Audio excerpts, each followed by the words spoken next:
तो मूवी की शुरुआत होती है और अभी साल है 2022। अमेरिका का हाल हमें बताया जाता है कि अमेरिका में अब बेरोजगारी सिर्फ 1% बची है। मतलब सब पढ़ लिख कर आईएएस वाईएएस बन रहे हैं और क्राइम भी अभी ऑल टाइम लो पे है। और इसके पीछे है वहाँ मनाया जाने वाला पर्ज फेस्टिवल। ये पर्ज क्या है जिससे अमेरिका इतना डेवलप्ड हो गया, चलिए जानते हैं। इसी के साथ let's explain presents the purge, जो आई थी 2013 में। इस फ्रेंचाइज में टोटल 5 मूवीज है और एक टीवी सीरीज भी। पर्ज का मतलब होता है छुटकारा पाना किसी अनचाही चीज से या शुद्धिकरण। इस मूवी में पर्ज एक त्योहार की तरह हर साल 21 मार्च को शाम 7 बजे से सुबह 7 बजे तक मनाया जाता है। इसमें एक इंसान कोई भी क्राइम कर सकता है जिसके लिए उसे किसी भी तरह की सजा नहीं दी जाएगी। और ये पर्ज ही है जो अमेरिका को इतना डेवलप्ड कंट्री बनाता है। खैर, उसके बाद जेम्स को दिखाया जाता है जिसकी कंपनी सिक्योरिटी सिस्टम बनाती है और बेचती है, जिसे कि सिर्फ अमीर लोग ही अफोर्ड कर सकते हैं। और जेम्स वाली सिक्योरिटी सिस्टम उसके पड़ोस में सबने लगवाई हुई है अपने घरों में। और आज है 21 मार्च यानी कि पर्ज का दिन, और 7 बजे से पहले जेम्स अपने घर पहुंच जाता है सास बहू वाला शो देखने के लिए। पर्ज शुरू होने वाला था ना। उसकी फैमिली में उसकी वाइफ मैरी और उसकी बेटी जोई और बेटा चार्ली है। घर में जोई का बॉयफ्रेंड हेनरी भी मौजूद है, लेकिन जेम्स की आवाज़ सुनकर वो जाने लगता है क्योंकि जेम्स ने जोई को उससे मिलने के लिए मना किया है क्योंकि हेनरी जोई से उम्र में काफ़ी बड़ा है।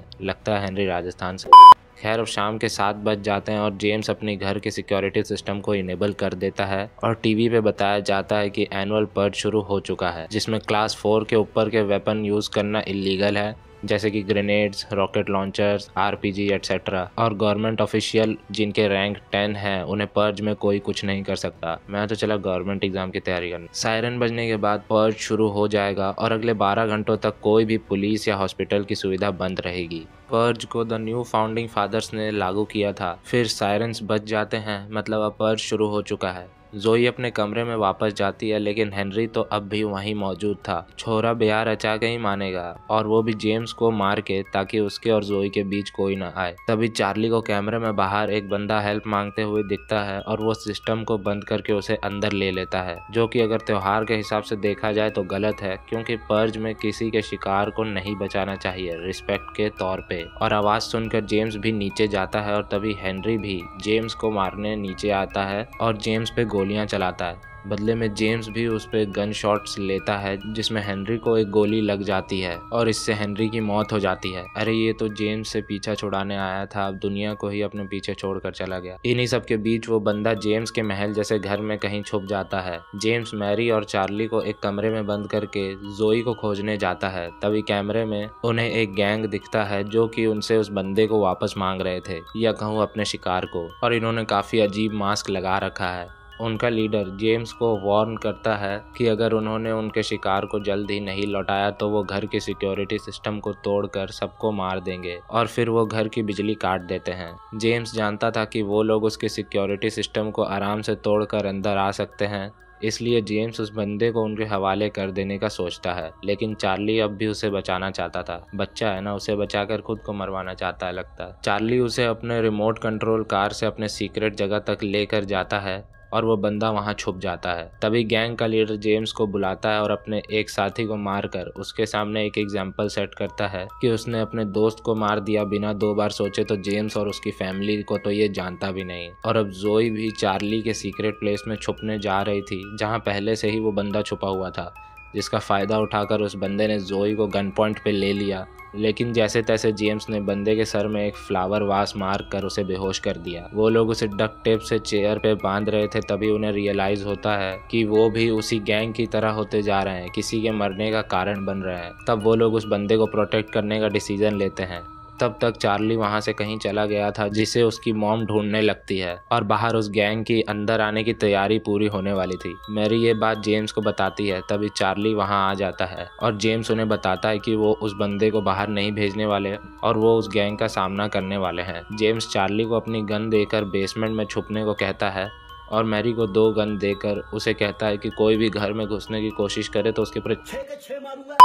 वो गैंग अब उनका सिस्टम तोड़कर अंदर आ रही थी और उनमें से एक ने बेसमेंट में आकर चार्ली से कहा, Charlie Charlie are you here? तभी जेम्स ने पीछे से कहा, यस आई एम हियर। इसके बाद गैंग के और मेंबर्स से भी जेम्स का सामना होता है, लेकिन एक एक करके जेम्स ने सबको उनकी औकात दिखा दी, क्योंकि जेम्स के सामने थे तो वो बच्चे ही। लेकिन तभी हुआ कुछ अनएक्सपेक्टेड। गैंग के लीडर ने जेम्स को स्टैब कर दिया और चला गया बाकी सबको मारने, लेकिन जेम्स अब भी जिंदा था। तभी चार्ली ने कैमरा में देखा कि उसके पड़ोसियों ने बाहर वाले गैंग के मेंबर्स को मार दिया। वहीं अंदर 2 लोग मैरी को मारने ही वाले थे, लेकिन पड़ोसियों ने मैरी को बचा लिया। ऐसे पड़ोसी तो मुझे भी चाहिए बे। फिर मैरी और चार्ली जेम्स के पास जाते हैं और उन्हें मारने वहां पहुंच गया गैंग का लीडर, लेकिन उसके मारने से पहले जोई ने उसे मारकर उसकी आत्मा का पर्ज कर दिया, मतलब छुटकारा। जेम्स को मरता हुआ देखकर सब रो रहे थे। तभी उनके पड़ोसी उनसे कहते हैं कि हमने तुम्हें बचाया, इसका ये मतलब नहीं कि हम तुम्हें मार नहीं सकते। असल में जेम्स की घर की सिक्योरिटी को खुला देखकर पड़ोसियों ने सोचा कि वो लोग इन्हें पर्ज जैसे शुभ दिन में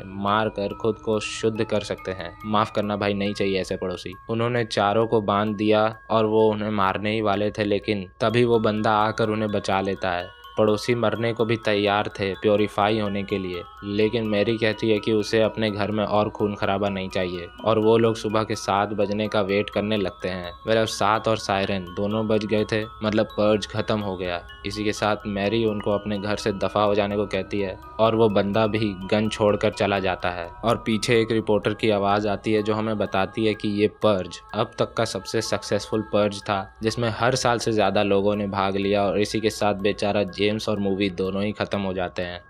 तो गाइज, इससे हमें ये सीख मिली कि अपने होने वाले ससुर को कभी मारने की कोशिश मत करना, नहीं तो वो तुम्हारा मरने के बाद भी पीछा नहीं छोड़ेगा। I'm joking! खैर, इस पर्ज नाम के सो कॉल्ड फेस्टिवल से अमेरिका इतना विकसित इसलिए हो गया क्योंकि जिसे भी क्राइम करना होगा वो पर्ज की रात को ही क्राइम करना पसंद करेगा, बजाय किसी और दिन के जिसमें क्राइम करने से उस पर लीगल एक्शन लिए जा सकते हैं, जिससे क्राइम रेट 0 हो चुका है। गरीबी इसलिए नहीं है क्योंकि सिक्योरिटी सिस्टम सिर्फ अमीर लोग ही अफोर्ड कर सकते हैं, मतलब पर्ज में मरेगा कौन? सिर्फ गरीब लोग, जिससे गरीबी घटेगी और बचेंगे सिर्फ रईस ज़्यादे, जिनके बच्चे महंगी एजुकेशन अफोर्ड करके अच्छी जॉब पा लेंगे या बिजनेस करेंगे, जिससे बेरोजगारी भी खत्म हो जाएगी। तो गाइज, ये था 2013 में आई द पर्ज का एक्सप्लेनेशन। उम्मीद है आपको पसंद आई होगी।